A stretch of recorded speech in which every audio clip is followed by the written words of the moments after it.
Welcome to our gathering in honor of Beis Iyar, Rebbe, birthday of the fourth Lubavitcher Rebbe, the Rebbe Maharash, who emphasized the idea of Rebbe. We will hear more about that from our speaker, Rabbi Zalman Gordon, Shliach of Redondo Beach, who would like to thank for sharing his wonderful insights on Beis Iyar. Stay tuned to the next clip for that. We would like to dedicate this kinus le'ilu nishmas Chana Arnold Allah Shalom, Chana Freda Bas Reb Moshe Bunam, our dear Morochana, who was tragically snatched from us and left us all bereft. Morochana lovingly taught all ages and stages, from preschool to adults, college, in her most devoted and loving style. She was woven into the very fabric of our Los Angeles Chabad community.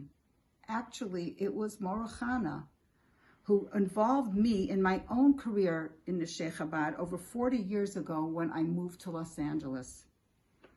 We're all in shock and we mourn her loss together with her family. May her neshama have the greatest aliyah on high, and may she be a good better to push the hand of the Eibishter once and for all and send us Mashiach now. Please take a moment right now to give tzedakah and say the Rebbe's kapitel, Kuf Chaf 120. Please allow me to share a story of the Rebbe Maharash with you.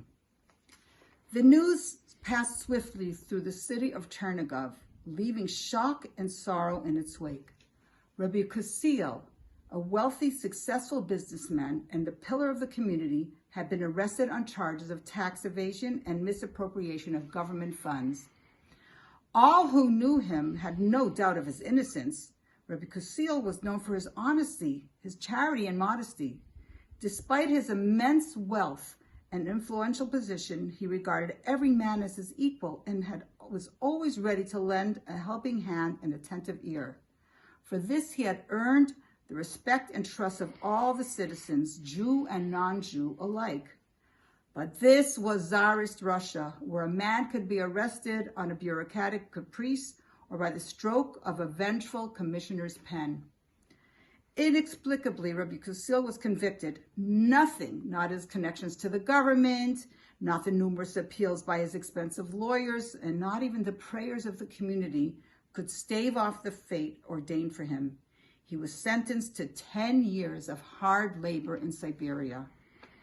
On the day before he was to be sent east, a man knocked on the door of the Rav of town, Reb David Tzvi Chaim, the rabbi of Chernigov. "Rabbi," said the visitor, who was none other than the warden of the local prison, "Rabbi Kusiel requested that you come to see him. Special permission has been granted for you to come, should you desire to." "Certainly," said the Rebbe.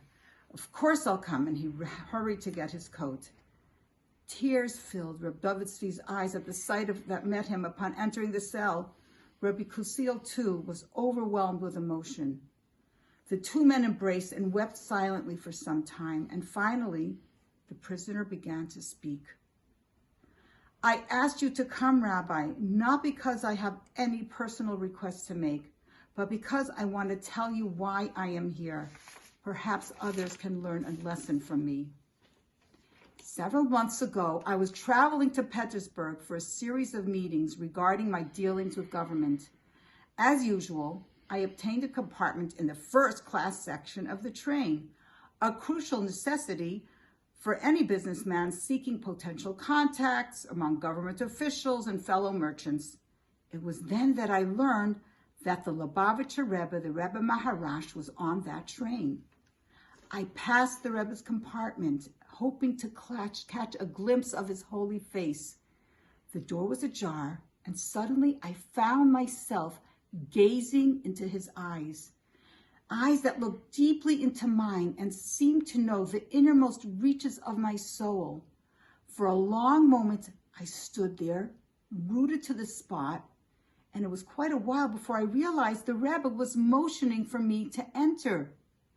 With awe and trepidation, I entered the Rebbe's compartment, but the Rebbe soon put me at ease, inviting me to sit and offering me a cigarette. He expressed great interest in our community, as well in my personal life and business dealings. In parting, the Rebbe said to me, "I'm sure you've heard of a railway that the government is planning to build across Siberia. I think this is a perfect business opportunity for you. As one who has close connections to the minister, you should be able to obtain a sizable contract as a lumber supplier." I returned to my compartment in a state of confusion. The last thing I expected from the Rebbe was a business tip. On the one hand, I felt the advice of a tzaddik should be followed. On the other hand, the proposal held no attraction for me, despite the great financial potential. My business affairs were going well, thank God. Why should I leave my family and community and spend many long months or even years in far-off Siberia?